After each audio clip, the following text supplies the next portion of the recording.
రాష్ట్రాన్ని అత్యంత పరిశుభ్రంగా తీర్చిదిద్దేందుకు సీఎం చంద్రబాబు ప్రత్యేక కార్యక్రమాన్ని రూపొందించారు.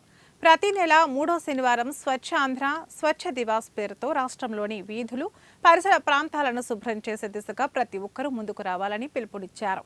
ఈ సందర్భంగా తమ నియోజకవర్గాలను పరిశుభ్రంగా తీర్చిదిద్దుతామని పలువురు ఎమ్మెల్యేలు, మంత్రులు ప్రతిజ్ఞ చేశారు.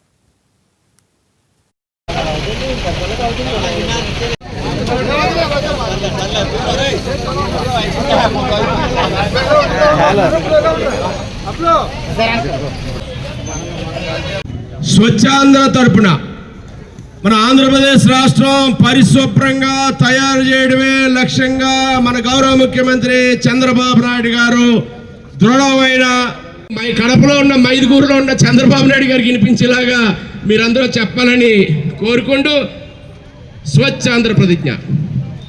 నేను నా పరిసరాల పరిశుభ్రత కొరకు ప్రతిరోజు కొంత సమయం కేటాయిస్తానని నా వంతు కృషిగా స్వచ్ఛత కార్యక్రమాల కొరకు శ్రమదానం చేసి పరిశుభ్ర ఆంధ్రప్రదేశ్ స్వచ్ఛ కొత్తపేటగా